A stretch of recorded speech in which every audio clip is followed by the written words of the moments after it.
Hello everyone, I'm the Braxman here with a epic fantasy video. Today we were going to be talking about team compositions within this game. But before we get into it, please give this video a like and subscribe to the channel. If you like content like this, please consider hitting that notification bell as well so you can get notifications for when I post future content as well as anything else on this YouTube page. And please check the description down below. I will have links to where you can find this game on the App Store and or the Play Store, as well as the official Facebook and Discord channels. And in the description down below as well, I will have a link to my Twitch. I stream Monday through Friday on there, streaming Epic Fantasy, RuneStrike, Raid Shadow Legends, and then every once in a while I'll stream another game in. But with that, let's get into it and talk about these team compositions. So once starting off, you're most likely going to be working on your campaign or your challenges. So that means you are going to be very familiar with this squad setting button. In it, you have 3 different squads, your first, second, and third. Each of those squads consist of 5 heroes. And on your first of those 5, you have your leader. Your leader gives you an aura, or can give you an aura. So for example, I have my Lancelot in the first slot. In my second squad, I have Michael. And in my third squad, I have Dryden. All of which have the aura on their skill. So if we click on hold on it, look at their fourth one, leader skill. All allies defense plus 20%. And since I have him in the first slot, that aura is applied to anybody in that particular squad. So it applies to Gallard, Werewolf Predator, Shark Warrior, Werewolf Magician. And the same goes for this team and this team as well, for anyone like that.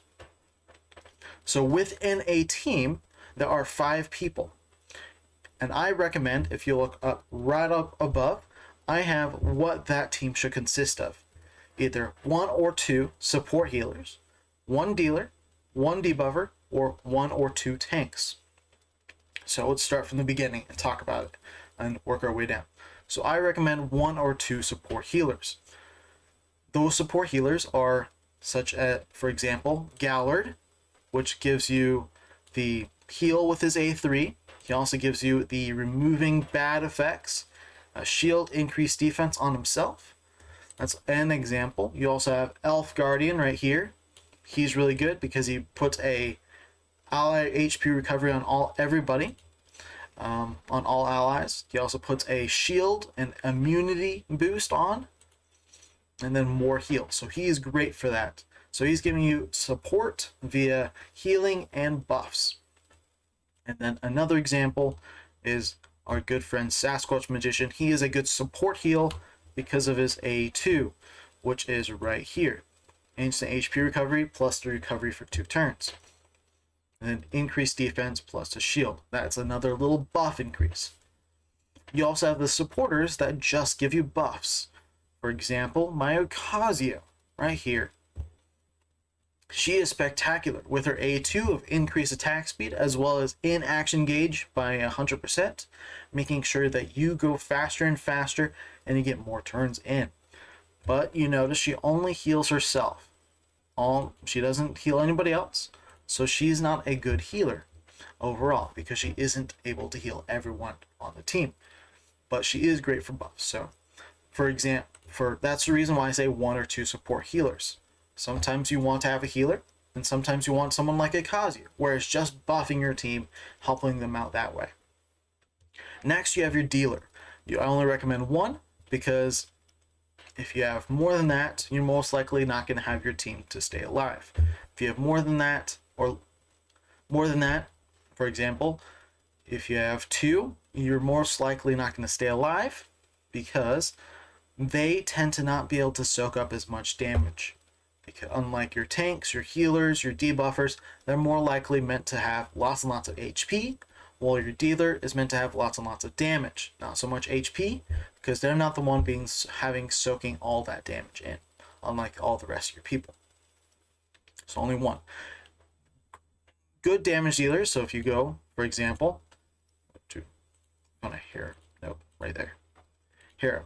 Hera is a spectacular damage dealer. I like to look for champions that have the extra damage part of their kit. So for her first and third ability, she's able to place the extra damage, as well as our Werewolf Predator. He's able to place some extra damage. I love that ability, being able to maximize the most damage out of their kits.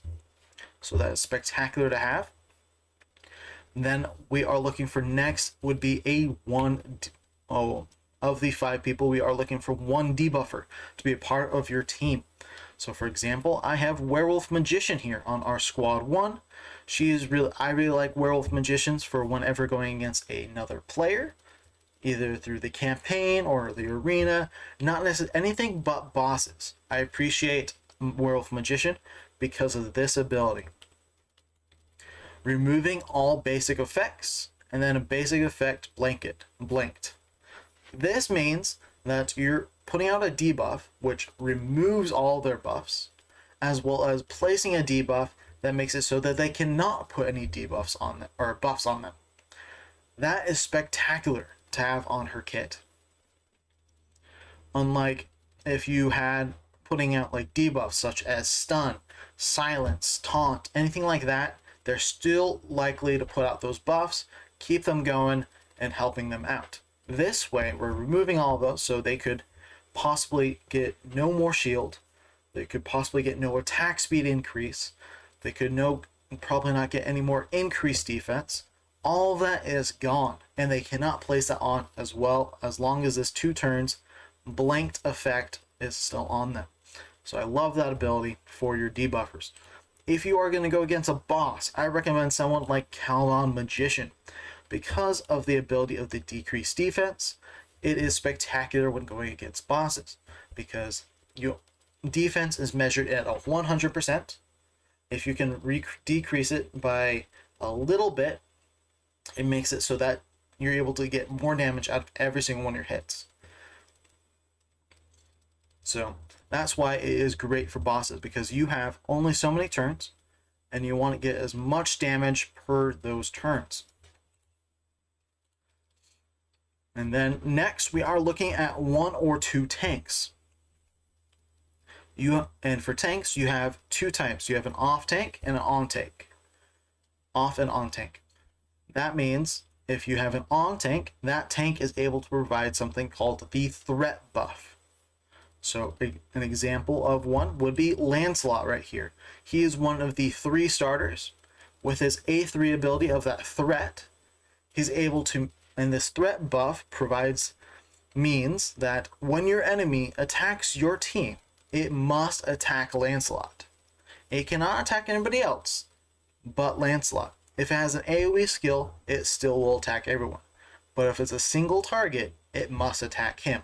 Anyone else is off limits as long as that threat is on. While an off tank does not provide that threat. For example, Shark Warrior. All of his skills, taunt, decrease action speed, and then removing all effects and instant HP recovery. None of them provide the threat. So he is not going to be the one that soaks up all the damage, but he can take it as well as dish it. When he does get the chance to get hit, he'll still be fine. But it doesn't mean that he's going to be the one that everyone has to attack because he doesn't provide the threat.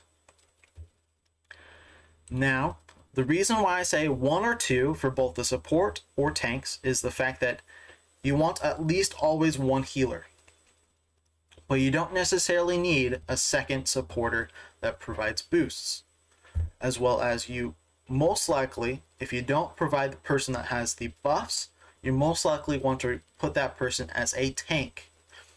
So in this case, I have 2 tanks, a debuffer, a healer, and a dealer.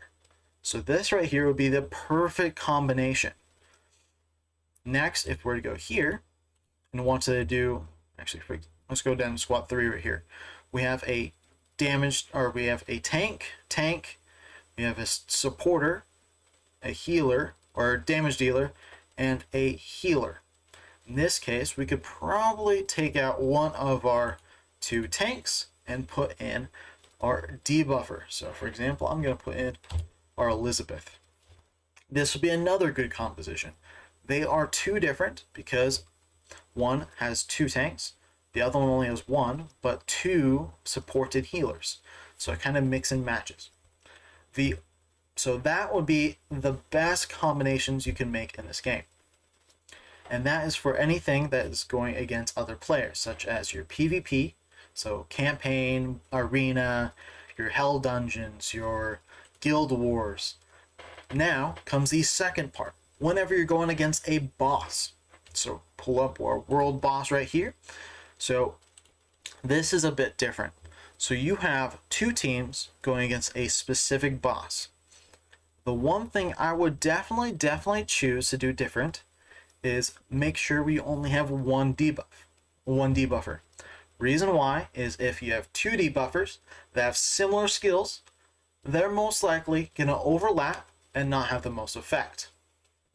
If you have one, you're getting the full effect out of this one debuffer. So that may mean you're able to put an extra attack champion or dealer in the other squad. So right here, I have my two squads, one with a debuffer, such as our Untitled Magician here, providing us that decreased defense, which makes it so that every single one of our champions does more damage. And we have our support, our healer, our two supports, a damage dealer, a tank, and a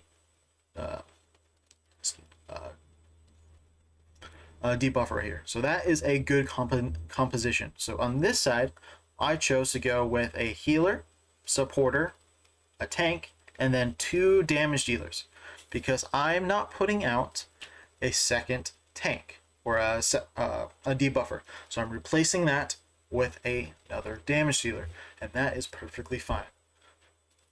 So if I were to hit start battle, it would run perfectly. This would be a great composition for one going against bosses. This applies for your guild raid and your world boss, or any other boss for that matter. This would be perfect for them. So with that said, that is it. Hope you guys enjoyed it. And once again, if you like this video, please give this video a like and subscribe to the channel to see future content, and hit that notification bell so you can be notified when I do. And I hope you guys all have a great rest of your day, and hopefully this was helpful for you guys. With that, hope you have a good one. See you later.